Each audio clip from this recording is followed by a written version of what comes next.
और जातिगत जनगणना जो है यह संवैधानिक मुद्दा है। संविधान के अनुच्छेद 246 में साफ तौर पर उल्लिखित है कि हर 10वें बरस में जातिगत जनगणना होनी चाहिए। ब्रिटिश हुकूमत ने 1871 में शुरुआती दौर में कराया और अंतिम जातिगत जनगणना जो है कास्ट सेंसस 1931 में हुआ। और दुर्भाग्य की बात है कि देश की आजादी के बाद एससी एसटी के आंकड़े तो उपलब्ध कराती रही सरकारें, लेकिन ओबीसी के आंकड़ों को छिपाने का प्रयास किया गया। मैं 2010 का एक घटनाक्रम है, कांग्रेस पार्टी की सरकार थी और कांग्रेस के तीसरे नंबर के मंत्रिमंडलीय समूह के मंत्री थे और वह ओबीसी से बिलोंग करते थे।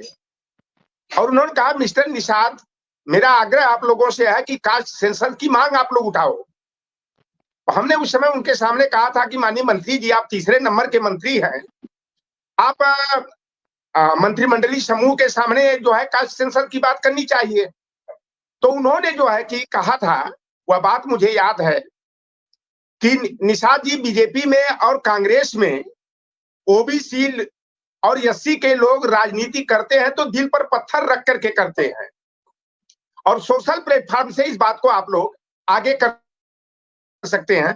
अभी 10 मई को राहुल गांधी जी हमारे लखनऊ इंदिरा गांधी प्रतिष्ठान में आए थे और उन्होंने साफ तौर पर कहा कि कांग्रेस पार्टी ने गलतियां किया है कि ओबीसी के साथ उन्होंने न्याय नहीं किया है। मैं इस गलती को स्वीकार करता हूं। 2010 में जब लोकसभा की बैठकें चल रही थी, लालू प्रसाद यादव जी हो चाहे शरद यादव जी हो, नेताजी और गोपीनाथ मुंडे जी हमारे बीच में नहीं है। भारतीय जनता पार्टी में ईमानदारी से कोई कास्ट सेंसस की बात करने वाला नेता था गोपीनाथ मुंडे थे। और हम लोगों को कभी कभी आशंका होती है डॉक्टर साहब कि कहीं गोपीनाथ मुंडे की मौत कैसे हुई, वह जांच का विषय बनता था, क्योंकि वह बेशक जो है कि हमारी विरोधी पार्टी में थे, सामाजिक न्याय की विरोधी पार्टी, मंडल विरोधी पार्टी में थे, लेकिन उनके अंदर सामाजिक न्याय का जो पुट था वह कूट कूट करके भरा था। आज अभी परसों की खबर है, उत्तर प्रदेश की सरकार जो है, हमारा राजकीय पश्चिमी उत्तर प्रदेश का जो है सारस है, उसकी गणना कराने का अभियान चलाने वाली है। कछुआ, घड़ियाल की, मगरमच्छ की, डॉल्फिन की, शेर, भालू, बंदर की गणना कराई जा सकती है। और जैसा कि कांग्रेस पार्टी जो है सामाजिक न्याय के आधार वाले नेताओं की बातों के दबाव में आकर के 2011 का जो सेंसस हुआ था उसका नाम ही था सोशियो इको कास्ट सेंसस। लेकिन दुर्भाग्य की बात है कि 2014 में जब सत्ता परिवर्तन हुआ और अपने को तथाकथित ओबीसी देश के प्रधानमंत्री नरेंद्र मोदी जी जब 30 अगस्त 2016 को आंकड़े जब प्रस्तुत किए गए तो एससी एसटी के जातिगत आंकड़ों को की घोषणा कर दी गई। भाषाई आधार पर कितने कन्नड़ है, मलयालम है, तमिल है, तेलुगु है, मराठी है, गुजराती है, असमिया है, बंगला, उड़िया बोलने वाले हैं, सभी की जो है भाषाई आधार पर आंकड़े प्रस्तुत कर दिए गए। यहां तक कि धार्मिक अल्पसंख्यक मुस्लिम, सिख, ईसाई, जैन, बौद्ध, पारसी, यहूदी, रेसलर के साथ साथ ट्रांसजेंडर की कर दी गई। ओबीसी की जातिगत जनगणना आखिर ऐसा क्यों? जब सोशल प्लेटफॉर्म हमारे सूरज मंडल जी हैं, चाहे रतन लाल जी हैं, इन्हीं लोगों के पीछे पीछे चल करके हम लोगों ने भी इस मुद्दे को जब हाईलाइट किया तो 6 जून 2018 को लोकसभा चुनाव 2019 में जो आसन्न था, देखते हुए डैमेज कंट्रोल के लिए कि ओबीसी के सहयोग से ही भारतीय जनता पार्टी आगे बढ़ी है, कहीं ओबीसी नाराज न हो जाए, तो राजनाथ सिंह उस समय गृह मंत्री थे। उन्होंने सेंसस कमिश्नर की उपस्थिति में आरजीआई के जो जनगणना विभाग के अधिकारी थे उनकी मीटिंग करने के बाद प्रेस कॉन्फ्रेंस में उन्होंने साफ तौर पर कहा था कि 2021 में हम कास्ट सेंसस कराएंगे और त्वरित कार्रवाई कराते हुए 2024 तक जातिगत जनगणना की रिपोर्ट को उजागर कर देंगे। लेकिन दुर्भाग्य की बात है कि कोरोना का आ गया एक बहाना और नित्यानंद राय हमारे ओबीसी के हैं, यादव बिरादरी के हैं, लेकिन इन लोगों को मुझे शिखंडी और मोहरा कहने में कोई गुरेज नहीं है। मैं मुकदमा से डरता नहीं हूं। मैं महाभारत देखा, उसमें भीष्म पितामह को मारने के लिए वहां पर शिखंडी को आगे किया गया था, तो ओबीसी को डैमेज करने के लिए। और जहां कहीं ओबीसी की नाराजगी होती है तो ओबीसी के लोगों को कहीं मोहन यादव को आगे कर दिया जाता है, कहीं रामकृपाल यादव, कहीं हुकुम सिंह यादव, कहीं लक्ष्मी नारायण यादव, कहीं धर्मेंद्र प्रधान को आगे कर दिया जाता है। नित्यानंद राय जी ने हलफनामा दिया सुप्रीम कोर्ट में कि ओबीसी की जातिगत जनगणना हम टेक्निकल आधार पर नहीं करा सकते। क्यों नहीं करा सकते भैया?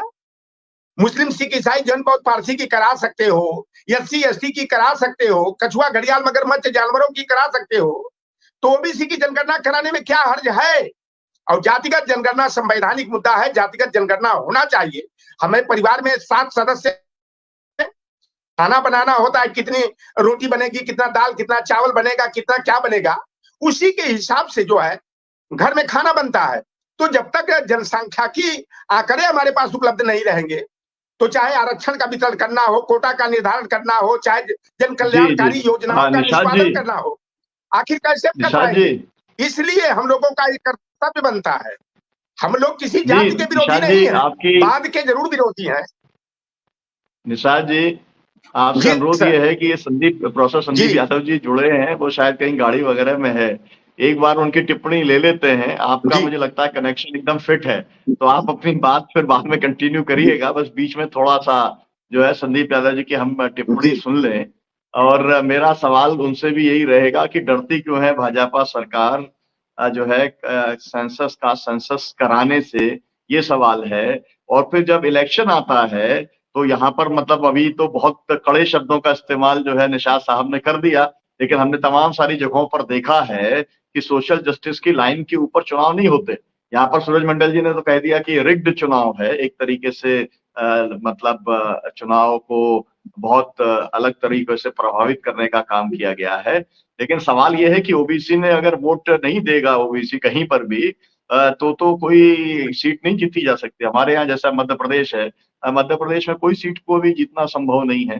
तो कहीं ना कहीं पर जो कड़े शब्द इस्तेमाल कर रहे हैं निशाद साहब, ऐसे लोगों की संख्या काफी ज्यादा है, तो उनके ऊपर टिप्पणी करने से नहीं चलेगा। तो क्या ये जागरूकता की कमी के कारण से है कि बात जो है हो तो रही है सोशल जस्टिस की, और तमाम सारे संगठन बने हैं, लेकिन लोगों को जागरूक करने में कहीं ना कहीं कमी पड़ रही है?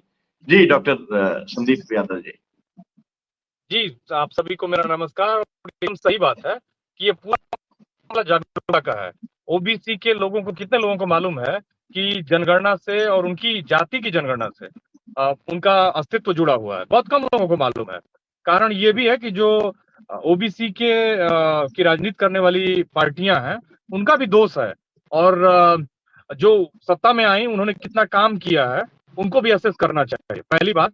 दूसरी बात रही झारखंड की बात, तो मैं बता दूं कि झारखंड एक ऐसा राज्य है जिसे आदिवासी बहुल राज्य कहा जाता है। लेकिन मैं 4 साल केंद्रीय विश्वविद्यालय झारखंड में फैकल्टी था परमानेंट, और मैं पूरे झारखंड को घुमा हुआ हूँ।